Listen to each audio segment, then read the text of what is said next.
جی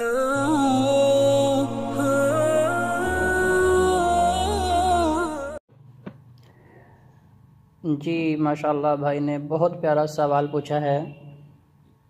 کہ توکل کسے کہتے ہیں اور توکل کیسے پیدا ہو سکتا ہے۔ دیکھیں اس کی بہت سی توجیہ اور تشریحات لوگوں نے اپنے اپنے حساب سے بیان کی ہیں، لیکن جو مجھے قرآن اور نبی علیہ السلام کے فرمان سے بات سمجھ آئی اس میں سے سب سے بہترین آیت کریمہ 28واں پارہ سورۃ الطلاق آیت نمبر 3 اللہ کا الحاکمین فرما رہے ہیں وَمَن يَتَوَكَّلْ عَلَى اللَّهِ فَهُوَ حَسْبُهُ کہ جو شخص اپنے رب پہ بھروسہ کر لیتا ہے اللہ اس کے لیے کافی ہو جاتا ہے۔ اب حضرات دیکھیے یہاں اللہ رب العزت نے اس چیز کو بالکل عمومی طور پہ بیان فرمایا ہے کہ اگر انسان لوگوں سے ڈر رہا ہے تو اس کا توکل رب پہ نہیں ہے، اگر صرف رب سے ڈر رہا ہے تو پھر اسے کسی اور سے ڈرنے کی ضرورت نہیں ہے، اگر انسان بیماریوں سے ڈر رہا ہے تو اس کا رب پہ بھروسہ نہیں ہے، اگر شافی الامراض کے اوپر توکل بھروسہ ہے تو پھر اسے بیماریوں سے ڈرنے کی ضرورت نہیں ہے، اگر انسان اپنی روزی روٹی کو لے کے تو لوگوں کا خوف محسوس کر رہا ہے تو اس کا مطلب اس کا رب پہ بھروسہ اور توکل نہیں ہے، اگر اس کا رب پہ اس حوالے سے توکل اور بھروسہ ہے کہ میرا رزاق ذوالقوت المتین رب ہے تو پھر اسے لوگوں سے ڈرنے کی قطعاً ضرورت نہیں ہے۔ نبی کریم صلی اللہ علیہ وآلہ وسلم سے پوچھتے ہیں کہ آقا علیہ السلام نے اس توکل کا آخر مطلب کیا بیان فرمایا؟ حضرت انس بن مالک رضی اللہ تعالیٰ عنہ بیان کرتے ہیں نبی کائنات علیہ السلام سے پوچھا گیا کہ کیا اونٹنی کو کھلا چھوڑ دیں یا اس کا گھٹنا باندھیں، ان دونوں میں سے توکل کیا ہے؟ تو نبی کائنات علیہ السلام نے فرمایا کہ اس کا گھٹنا باندھو پھر رب پہ بھروسہ کرو، یعنی پہلے اسباب دنیا اختیار کرو لیکن یقین توکل بھروسہ یہ ہو کہ اس کی حفاظت کرنے والا میرا رب ہے۔ جامع ترمذی کتاب صفات القیامہ کے اندر یہ روایت موجود ہے۔ حضرت عبداللہ ابن عباس رضی اللہ تعالیٰ عنہ فرماتے ہیں کہ اہل یمن بغیر ساز و سامان لیے ہوئے حج کرنے آ جایا کرتے تھے، کیا جی ہمارا رب پہ بھروسہ ہے، لیکن جب مکہ میں آ جاتے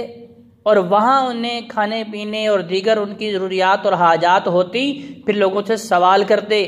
تو یہ ان کا توکل گویا کہ پھر کمزور پڑ جاتا، جیسے کہ اللہ تعالیٰ نے سورہ بقرہ آیت نمبر 197 کے اندر یہ فرمایا کہ جب تم حج کے لیے جاؤ تو زیادہ راہ لو، یعنی کہ اسباب دنیا اختیار کرنے کی ممانعت نہیں ہے، آپ اسباب دنیا ضرور اختیار کریں لیکن یقین کامل یہ ہو کہ ان اسباب کی وجہ سے میری زندگی نہیں چل رہی، یہ فیکٹری کارخانے میں کام کر رہا ہوں، کسی ادارے میں کام کر رہا ہوں، اس کی وجہ سے میرا رزق نہیں چل رہا،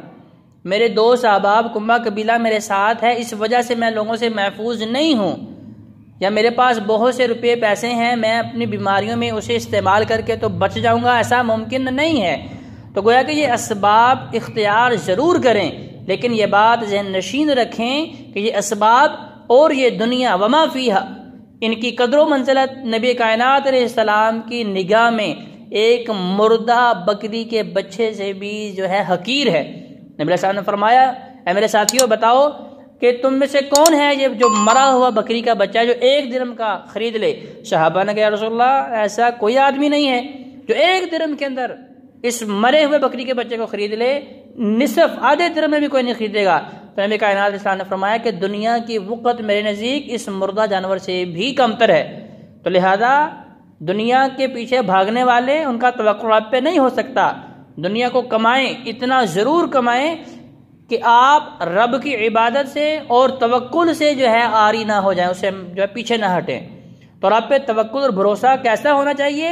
ایسا کہ رب کائنات علیہ السلام فرمائیں کہ نبی ایوب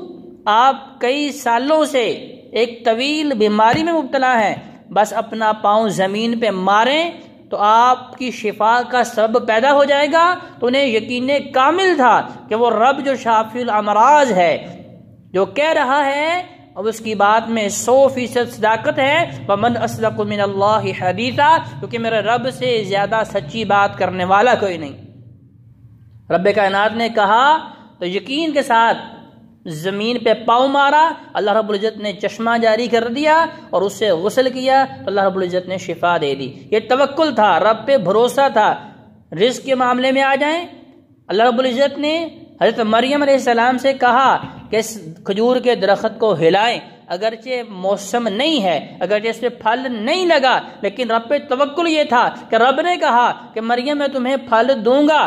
تو اس درخت کو ہلایا تو رب کائنات نے حضرت مریم علیہ السلام کے لیے بغیر اسباب کے، بغیر موسم کے وہاں سے کھانے کا بندوبست کر دیا۔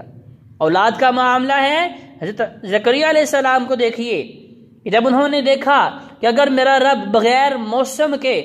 بغیر اسباب کے حضرت مریم علیہ السلام کے لیے رزق کا بندوبست کر سکتا ہے تو وہ اولاد دینے پہ بھی قادر ہے، تو رب سے مانگ لیا۔ تو عزیز دوستو، عزیز ساتھیوں، عزیز قابل احترام بہنوں، رب پہ توکل کا مطلب یہ ہے کہ آپ اسباب اختیار کریں لیکن اسباب پہ بھروسہ نہ کریں، کیونکہ وَمَا الْحَيَاةُ الدُّنْيَا إِلَّا مَتَاعُ الْغُرُورِ، میرا رب کہتا ہے کہ یہ دنیا فنا ہونے والی ہے، اس کے اسباب فنا ہونے والے ہیں، یہ سارے کے سارے ایک وقت مقرر پہ ختم ہو جانے والے ہیں، لیکن وہ مسبب الاسباب جو یہ اسباب پیدا کر رہا ہے، جس نے آپ سے پہلے لوگوں کو بھی یہ اسباب دیے، لیکن بالآخر وہ پھر اپنے وقت مقرر پہ منو مٹی کے نیچے چلے گئے، ان کو اسباب نے نہیں بچایا۔ لہذا اگر لوگوں کا توکل اللہ کے اوپر مضبوط ہوتا ہے، ان کا یقین رب پہ مضبوط ہوتا ہے کہ اللہ تعالی ہمیں بیماریوں سے بچانے والی ذات ہے، اللہ ہمیں بھوک میں کھلانے والی ذات ہے، اللہ ہمیں پیاس میں پلانے والی ذات ہے، وہ اللہ جس کے قبضہ قدرت میں میری زندگی اور موت ہے، وہ ہر چیز پہ قادر ہے، وہ جب چاہے جو چاہے کر سکتا ہے، اسے کرنے سے کوئی روک نہیں سکتا، اور اگر وہ نہ کرنے پہ آ جائے تو کائنات کی کوئی طاقت جو ہے اسے مجبور نہیں کر سکتی کہ اللہ یہ کام تو ضرور کر۔ نبی کائنات علیہ السلام فرماتے ہیں، چونکہ اکثر دوست احباب یہ شکوہ کرتے ہیں کہ میری نوکری نہ رہی تو میں کھاؤں گا کہاں سے، اور میرے بھائیوں میرے نبی علیہ السلام کا یہ فرمان پلے باندھ لیجئے۔ نبی علیہ السلام فرماتے ہیں کہ اگر